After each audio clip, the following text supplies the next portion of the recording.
আচ্ছা, আপনার সন্তান কি আজকাল স্কুলে যেতে চাইছে না? স্কুলে যাওয়ার কথা বলে কোথাও লুকিয়ে পড়ছে, কিংবা পেট ব্যথা, মাথা ব্যথা, কিছু না কিছু একটা অসুখের ভান করছে, অথবা বলে দিচ্ছে যে আজকে স্কুল বন্ধ? এ ধরনের যদি ঘটনা ঘটে, কোথাও আপনার ভুল নেই তো? আপনার কারণে ছেলে মেয়েদের এই স্কুলে যাওয়ার আগ্রহ কমে যায়নি তো? আপনার ভুলের জন্য স্কুলে যাওয়া নিরুৎসাহিত করছে না তো? কি সেই ভুল?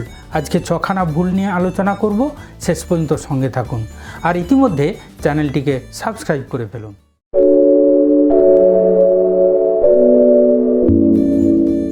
প্রথমত, ভয় ও চাপের পরিবেশ তৈরি করা। কিভাবে হয়? শাস্তির ভয়। যদি সে স্কুলে না যেতে চায়, তাকে হয়তো শাস্তি দেওয়ার ভয় থাকে, কিংবা স্কুলে প্রচুর শাস্তি দেওয়ার ভয় থাকে যদি পড়া না করতে পারে, কিংবা যেতে যদি দেরি হয়, কোনো নিয়ম যদি সে না মানে, হয়তো শিক্ষক শিক্ষিকারা তাকে শাস্তি দিয়ে থাকেন। সেই ভয়ে সে স্কুলে হয়তো যেতে চায় না, এবং আপনিও হয়তো সেটা সাপোর্ট করেন যে তাকে শাস্তি দেওয়া হোক। এই কারণে তার স্কুল বিমুখতা ক্রমশ তার বেড়ে যাচ্ছে। দ্বিতীয়ত, উচ্চ প্রত্যাশার চাপ।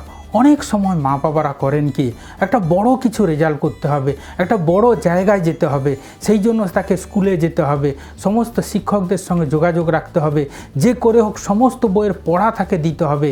এই ধরনের চাপ থাকার জন্য সে স্কুলে যেতে চায় না। ঠিক স্কুলেও হয়তো একটা ছেলের প্রতি অনেক আশা থাকে, আকাঙ্ক্ষা থাকে, তাকে ভালো রেজাল্ট করানোর ইচ্ছে থাকে, কঠিন নিয়ম শৃঙ্খলা থাকে, ফলে কি হয়, সে স্কুলে যেতে চায় না। কঠোর শাসন।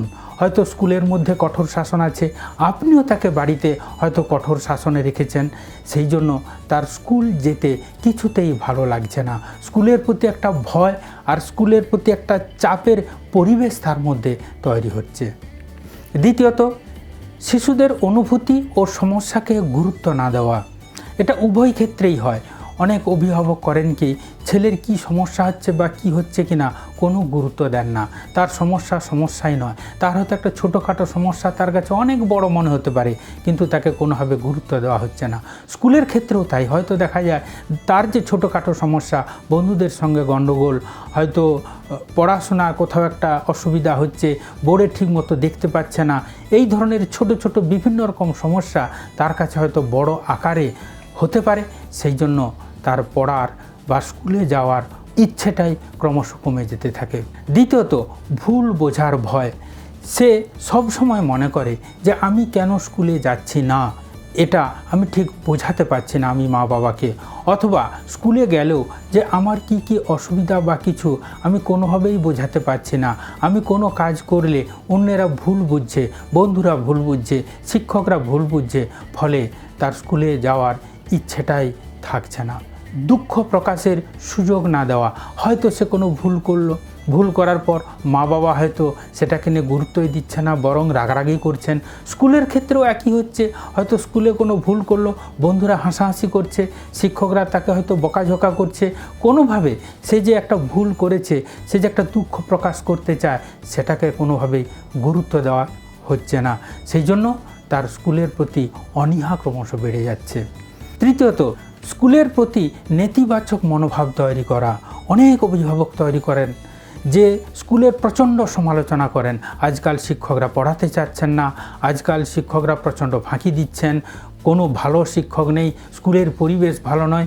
এই কথা বারবার সন্তানকে বলতে বলতে তারও স্কুলের প্রতি একটা বিতৃষ্ণা জমে যায় এবং স্কুলে সে যেতে চায় না।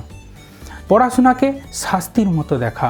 হয়তো সে একটু খেলাধুলা বেশি করে ফেলেছে, একটু মোবাইল দেখে ফেলেছে, তাকে অনেক সময় অভিভাবক করেন কি, তাকে হয়তো বলেন যে আজকে তোমাকে 2 ঘন্টা পড়তে হবে, 3 ঘন্টা পড়তে হবে, এইভাবে যদি বদমাশি করতে থাকো আর একটা টিউশন মাস্টার লাগিয়ে দেওয়া হবে। এইভাবে সে দেখে যে পড়াশোনা একটা পানিশমেন্টের মতো। স্কুলের ক্ষেত্রেও তাই। হয়তো দেখা যাচ্ছে কোনো কারণে সে হয়তো পড়া দিতে পারছে না, তখন অনেক শিক্ষক তাকে হয়তো বলেন অন্য বন্ধুকে দিয়ে এই টিফিনে একে বসিয়ে পড়াবে।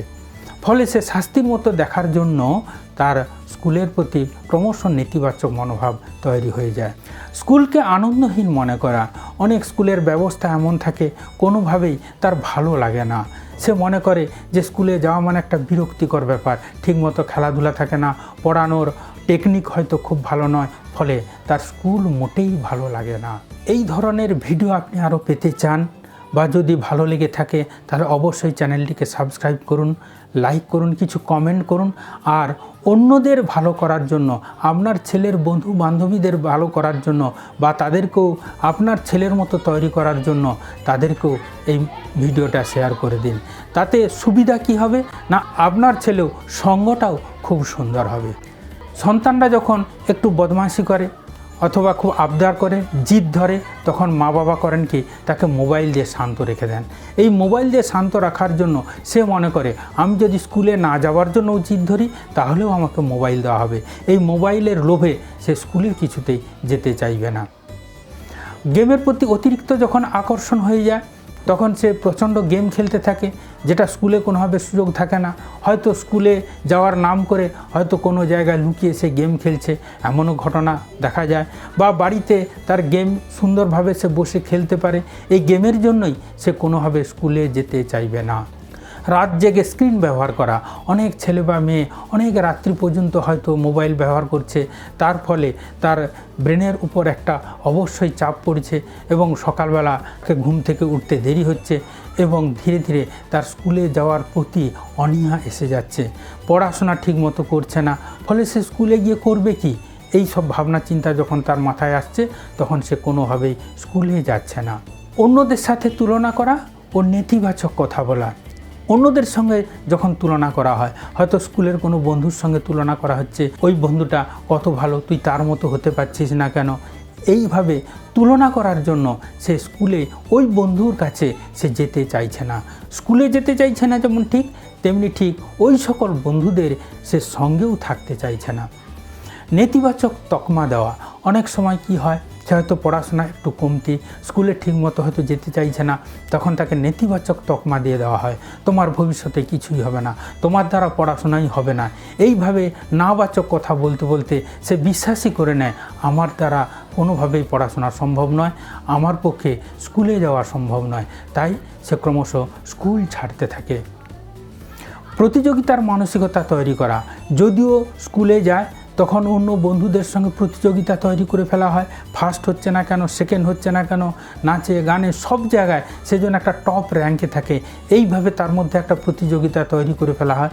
আর যদি না সে প্রতিযোগিতায় টিকতে পারে তখন তাকে হয়তো বিভিন্ন রকম অপমানকর কথা বলা হয়, তাকে অন্য বন্ধুর সঙ্গে তুলনা করা হয়। এই সব করার জন্য সে তখনও স্কুলে যেতে ইচ্ছে প্রকাশ করে না। সন্তানের মানসিক স্বাস্থ্যকে গুরুত্ব না দেওয়া, তার মেন্টাল দিক থেকেও চিন্তা ভাবনা করে সে যদি দেখা যায় কোনোভাবে সে অবসাদগ্রস্ত, দুশ্চিন্তাগ্রস্ত, সেগুলো কেন হচ্ছে মা বাবা সেটা চিন্তা করেন না। স্কুলের কারণে হচ্ছে না, বন্ধুদের কারণে হচ্ছে না, পরিবারের সদস্যদের কারণে হচ্ছে, এইসব মা বাবা কোনোভাবে চিন্তা ভাবনা করেন না। সে যে স্কুলে যেতে চাইছে না তার ডিপ্রেশনের কারণ কোনোভাবেই মা বাবারা পরিদর্শন করছে না, ফলে তার স্কুলে যাওয়ার প্রতি ইচ্ছেটা ক্রমশ কমে যাচ্ছে। শুধুমাত্র পড়াশোনার দিকে নজর দেওয়া, একটা স্কুলে শুধু পড়াশোনা নয়, আরও হয়তো বিভিন্ন ক্যারিকুলাম আছে, কিন্তু দেখা যাচ্ছে যে অন্যান্য ক্যারিকুলামে সে কোনোভাবে অংশগ্রহণ করতে পারছে না, অন্যান্য বন্ধুরা অংশগ্রহণ করছে, সে দেখছে যে অন্য বন্ধুরা তার থেকে অনেক এগিয়ে যাচ্ছে। হয়তো কোনো বন্ধু ভালো গান করে, হয়তো স্কুলে সে গান করছে, গান করার ফলে তার স্কুলে অন্যভাবে একটা হয়তো সে প্রশংসা পাচ্ছে, কিন্তু সে শুধু পড়াশোনা নিয়ে থাকার জন্য আদার্স যে ক্যারিকুলামের যে প্রশংসা পাওয়ার ব্যাপারটা তার মধ্যে থাকছে না, ফলে স্কুলে যাওয়ার আগ্রহটা ক্রমশ তার কমে যাচ্ছে। পর্যাপ্ত খেলা ও বিশ্রামের সুযোগ না থাকা, একটা ছেলে বা মেয়ে তারা খেলাধুলা খুব পছন্দ করে, তাদের মধ্যে যদি পর্যাপ্ত খেলা না থাকে, তারা যদি তাদের মনের মতো খেলাধুলা না করতে পারে বা স্কুলে যদি খেলাধুলার ব্যবস্থা না থাকে, তাহলে তার স্কুলে যেতে ইচ্ছা করবে না। বাড়িতে যদি ঠিকমতো ঘুম না হয়, তার অলসতা থাকতে পারে, তখন তার স্কুলে যাওয়া কোনোভাবে ইচ্ছে হবে না বা স্কুলে যেতে তার কোনোভাবে ভালো লাগবে না। তাহলে আজকে এই 6খানা মা বাবার কি ভুল হতে পারে সেগুলো নিয়ে আলোচনা করলাম, যার জন্য একটা ছেলে বা মেয়ে স্কুলে যেতে নিরুৎসাহিত হতে পারে। যদি আমরা এই ভুলগুলো না করি, আমাদের ছেলেমেয়েরা অবশ্যই স্কুলে যাবে। সবশেষে বলি, সবাই ভালো থাকুন, সুস্থ থাকুন, সাবধানে থাকুন আর অবশ্যই চ্যানেলটিকে সাবস্ক্রাইব করুন। নমস্কার।